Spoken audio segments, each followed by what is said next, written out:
Hey guys, yeah, it's Greg Christensen again, Grandview Livestock. Just out here. I was gone for a couple of days. Travis was watching over things and wanted to walk out here and check these guys. We've been turning them out all well up there on the hill there where you see that tree, and there's another pasture there that's split up in 4 quadrants, and we give them a quadrant of that for 3 or 4 hours a day. Still trying to keep this grass ahead of them here, and we're waiting on the place we're going to kid them out. It's just well, just butts up against me here, and we'll be moving them over there, but they won't start kidding until 1st of May, or shouldn't start until then. And had a few lambs, but so we're wanting to get just a little more growth on it. There's 80 acres there, and they can stay there and get mostly kidded out, and then there's 30 acres that joins it that will be growed up by that time with some good clover. You've seen that pasture where we've had those feeders out there feeding those kids. Well, it should be growed up by then. So hey, I wanted to talk to you a minute about something I get questions about quite often. That's CL. I don't even know how to pronounce it, but people say, well, are you worried about CL? Do you have CL? Do you test for CL? Honestly, no, I guess I'm not worried about it. There's a lot of things that there's a lot to worry about with goats. Main thing I worry about is if they can bring a live goat, live offspring home to the sale barn, because that's what counts. And I don't we've got a lot of goats with scars on their neck up there by their jaw where they sometimes get the CL. I've seen them have it. I've seen them, the abscesses burst. I guess, like I said, I've got enough other stuff to worry about that I don't bother with it. If I only had a few, maybe I'd clean it out and drain it, clean it out with formaldehyde or something, what they recommend, but I don't do that. And some of you, may be surprised I don't worry about it. I ought to worry about it. Well, I don't know, maybe I should. Man, I know sometimes they could get those abscesses inside their body somewhere that could be life-threatening, and I don't know that I've ever had that happen, but yeah, I'll have mysterious death in goats, every once in a while. Goats are known for that. So, have I ever had that problem? I don't know, maybe. Might have had some have cancer, might have had some die of a heart attack, might have had leukemia, I don't know, but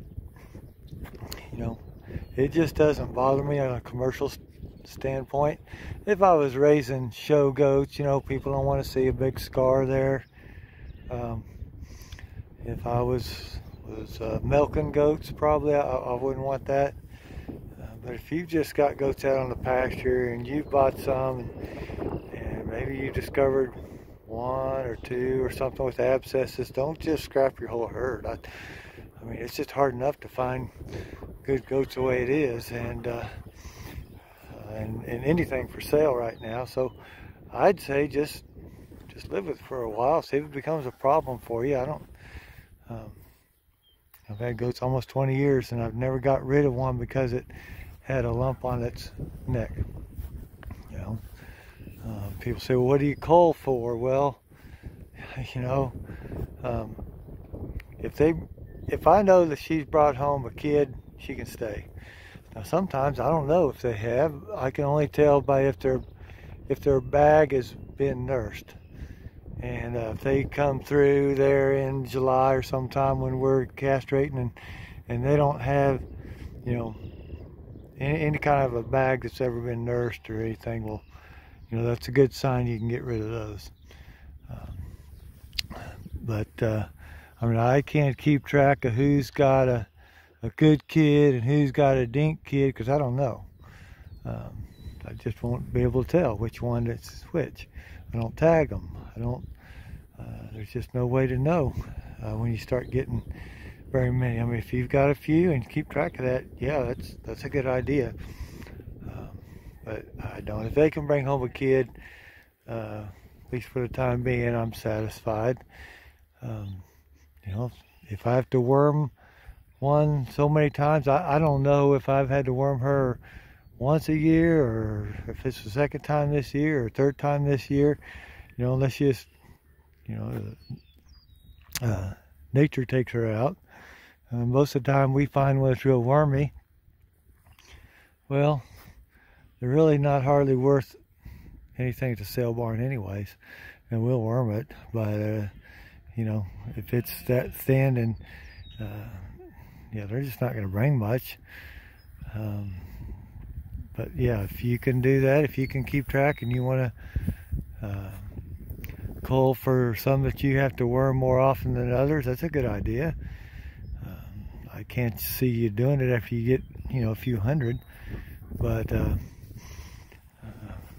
you know, maybe bad feet. Well, I'd say we've got rid of some with bad feet, but they were probably open. They probably didn't have a kid, didn't raise a kid, and it might have been because of their feet. But you know what? If they have a kid and they raise a kid and they have bad feet, well, you know, I'll just probably trim them up a little bit once in a while. We don't get too crazy with it. But if somebody comes through the alleyway that needs, you know, that's limping, or it needs has like a real long toe or something, that we'll trim them. We'll check all four of their feet, you know, if they're that way. But there's just only so many things you can cull for with goats and maintain your herd, because what you're going to find out is, well, you've just been getting rid of them, and then after a while you won't have any goats. It just takes a while. So maybe just concentrate on one thing, and my one thing is if they can bring home a kid, or they can get a kid to the sale barn, you know, that's what I call for. So hey, if you got any questions, put them in the comments. I'll try to do a video, or try to answer all the comments. I'm not very good at getting all my phone messages and answering them. I tell you what, it just once I'm on the phone with one person for, you know, it's not just a yes or a no, it's a 20-minute conversation. I can't do very many of those a day, you know, and keep doing what we need to be doing out here. But I try to answer some of them. But if you email me, I try to answer all the emails. I can tap those out at, you know, late at night or something, or put it in the comments. And if there's something you'd like to know more about, let me know.